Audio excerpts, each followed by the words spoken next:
کرتے رہیے تلاوت عبادت تمام رات، کرتے رہیے تلاوت عبادت تمام رات، خود مصطفیٰ نے ایسی منائی شب برات، خود مصطفیٰ نے ایسی منائی شب برات،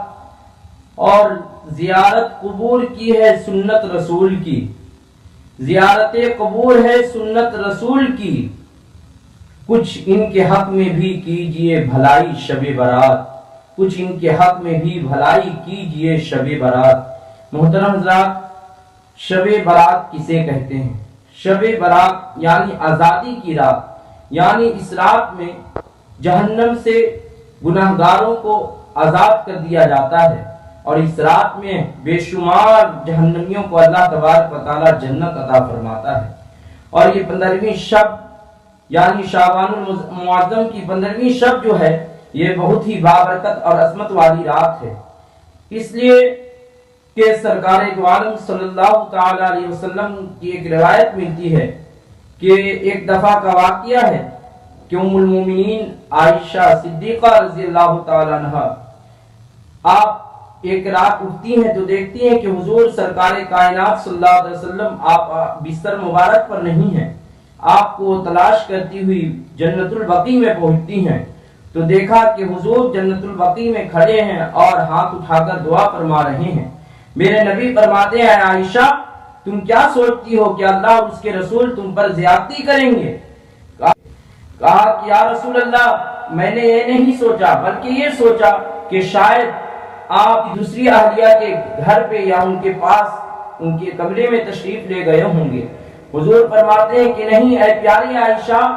یہ جو آج کی رات ہے شعبان المعظم کی 15ویں شب ہے، اور آج کی رات رب تبارک و تعالی آسمان دنیا پر نزول اجلال فرماتا ہے، جلوہ گر ہوتا ہے اور اپنے رحمتوں کے دروازوں کو کھول دیتا ہے، اور اس رات دعا مانگنے والے کی دعا قبول کرتا ہے اور گناہگاروں کو بخش دیتا ہے۔ اور حضور اس کی تعداد یوں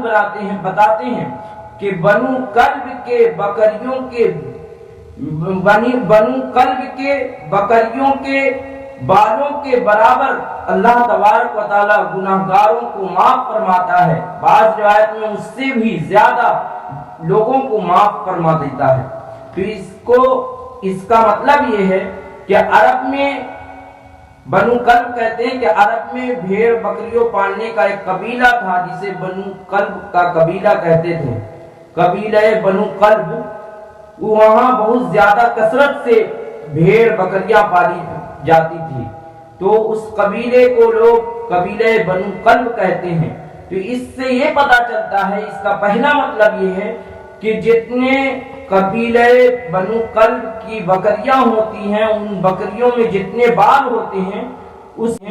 اس سے بھی کہیں زیادہ اگر کوئی گناہگار ہو تو اللہ تبارک و تعالیٰ ان گناہگاروں کو معاف فرماتا ہے، یعنی اس رات میں بے شمار لوگ معاف کیے جاتے ہیں۔ اور دوسرا مطلب یہ ہے کہ اگر کسی انسان سے اس قدر بھی گناہ ہو وہ اس رات میں اپنے سچے دل سے توبہ کرے اور یہ عہد کرے کہ آئندہ گناہ نہ کروں گا تو رب تبارک و تعالیٰ اسے معاف فرماتا ہے۔ اور اس 15ویں شب میں شعبان المعظم میں حضور سرکار دو عالم صلی اللہ علیہ وسلم نے فرمایا کہ تم اپنے مردوں کو یاد کرو اور ان کے لیے دعائے مغفرت کیا کرو کہ